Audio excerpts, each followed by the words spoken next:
man enough. Yan ang sinabi ni ML Party List Laila de Lima, Party List Representative Laila de Lima kay Senator Bato de la Rosa.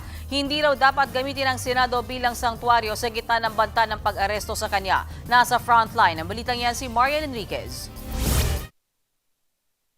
Matapos ang matagal na alingas-ngas tungkol sa warrant of arrest laban kay Senator Ronald Bato de la Rosa, mismong International Criminal Court na ang nagkumpirma ukol dito. Sa nasabing warrant, pinangalanan ng ICC si de la Rosa bilang co-perpetrator o kasabwat sa kasong crimes against humanity na kinaharap ni dating Pangulong Rodrigo Duterte.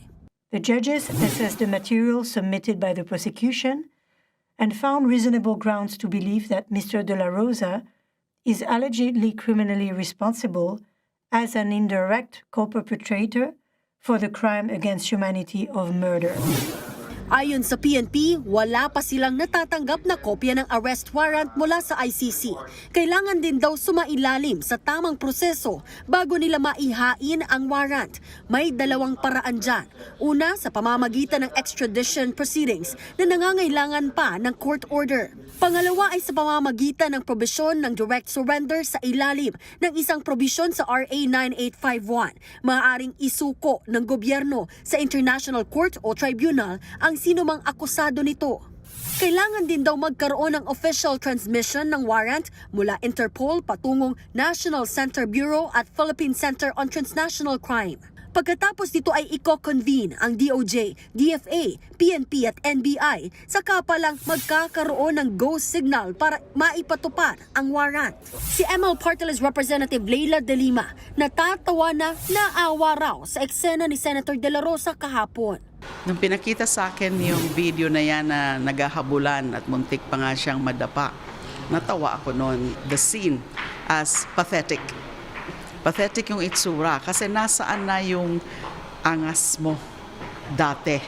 Sana po igalang niyo po yung proseso at yun na nga meron warrant of arrest. So wag na po kayo mag-resist. Di man enough.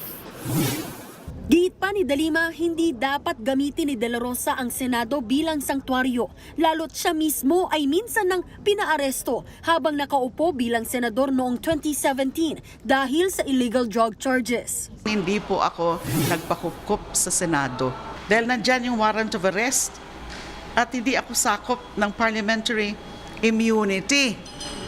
So dapat ganun din ang iniisip ni Senator Bato.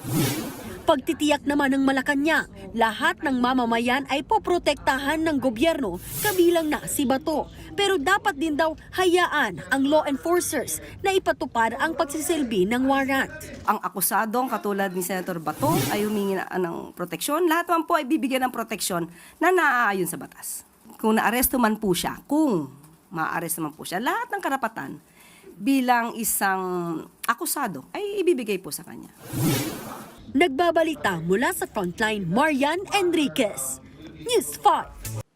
Mga kapatid, Mean Los Baños po, huwag magpahuli sa mga balita at impormasyong dapat ninyong malaman. Para sa mas malawak na balitaan at diskusyon, mag-follow at mag-subscribe na sa social media pages ng News 5.